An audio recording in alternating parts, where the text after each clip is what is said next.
고양이들은 사랑받지 못한다고 느낄 때 어떤 시그널들을 보낼까요? 오늘은 고양이들이 더 이상 나는 사랑받지 못해 느꼈을 때 보내는 정서적 SOS 신호들을 알아보도록 하겠습니다. 첫 번째, 보호자를 피하거나 숨어있는 시간이 늘어납니다.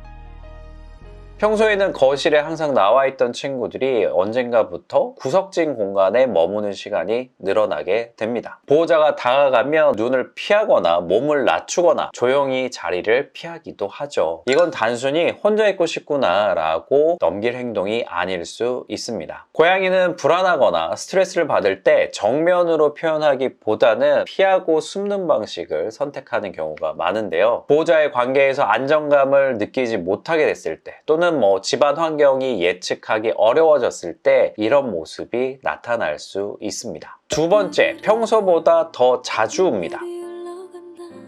밤에 혼자 우는 모습, 그리고 보호자가 외출하려고 할 때 유독 따라다니면서 우는 모습을 보이게 되는데요. 보호자와 놀이 시간이나 교감 시간이 줄어들었을 때 고양이는 울음소리를 통해서 불편함을 표현할 수 있습니다. 나 좀 제발 봐줘, 나 지금 불안해 와 같은 표현을 하는 거죠. 울음이 갑자기 많아진 고양이, 단순히 시끄럽다고만 생각하지 말고 최근에 내가 고양이와 함께 보내는 시간이 줄어들지는 않았는지 꼭 확인해 볼 필요가 있습니다. 원래 말이 많은 애들은 제외일까요? 원래 말이 많은 고양이들은 평소부터 수단양이로 볼 수 있기 때문에 평소 기준에서 얼마만큼 변화가 있었는지 관찰하는 것이 중요하겠습니다. 세 번째, 보호자의 일을 방해합니다.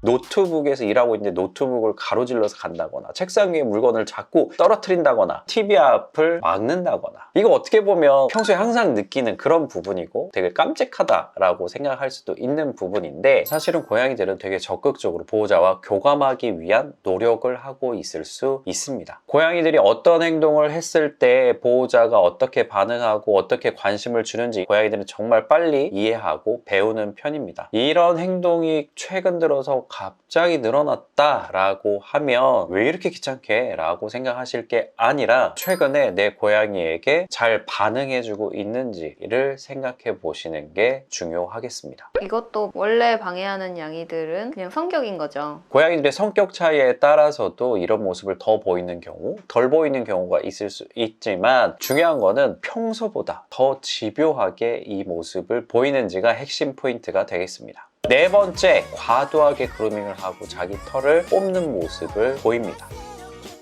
고양이가 그루밍을 하는 것 자체는 정상적인 행동이지만 그루밍을 하다가 피부가 붉게 변한다거나 또는 상처가 날 정도로 과도한 그루밍을 하는 상황이 이런 경우에 속하는데요. 보호자와의 상호작용이 줄거나 집안 분위기가 불안정하거나 외로움과 긴장이 쌓였을 때 스스로를 진정시키기 위해서 이 그루밍을 할 수 있습니다. 고양이가 평소보다 심하게 자기 몸을 그루밍하는 모습이 관찰된다라고 하면 단순히 우리 집 고양이는 너무 깔끔 떨어 이게 아니고 어딘가 불편한 건 아닐까 따져봐야 할 필요가 있습니다. 다섯 번째, 놀이에 흥미를 잃고 무기력해지는 상황이 생깁니다.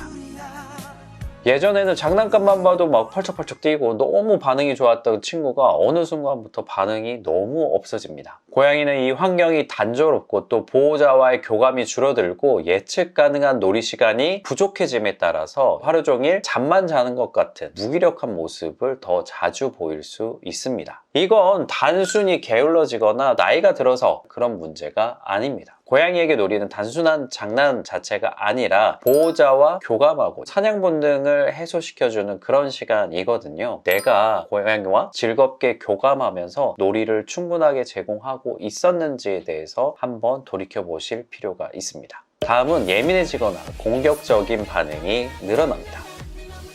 평소에는 괜찮던 고양이가 갑자기 만지면 피하고 또는 손이 근처에 가기만 하면 하악질을 하거나 공격성을 보일 수 있습니다. 이럴 때 보호자들은 상처받고 나를 싫어하나 생각하는데요. 내가 고양이의 눈높이에 맞춰서 적절한 애정 표현을 하고 있는지 살펴볼 필요가 있습니다. 오히려 나의 감정만 생각한 과도한 애정 표현이 이런 모습을 만들 수도 있거든요. 다음은 배변 배뇨 실수 상황입니다.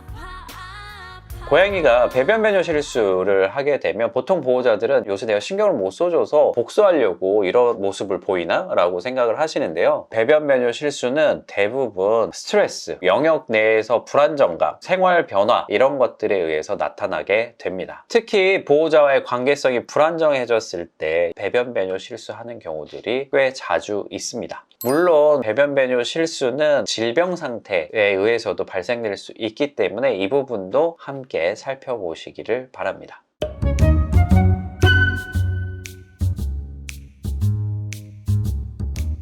고양이가 사람처럼 서운해, 외로워 이렇게 생각한다고 단정할 수는 없습니다. 하지만 보호자가 생활 루틴이 예측하기 어려워지고 고양이와의 상호작용이 부족해진다 라고 하면 고양이는 정말 큰 스트레스를 받게 되죠. 오늘 말씀드린 행동들을 보인다고 해서 우리 집 고양이가 사랑을 받지 못해서 그래 라고 단정 지을 수는 없겠지만 내가 평소에 고양이 눈높이에서 충분한 애정과 보살핌을 주고 있는지에 대해서는 꼭 확인해 보실 필요가 있겠습니다. 물론 고양이의 건강 상태가 어떤지 확인하는 것은 기본이고요.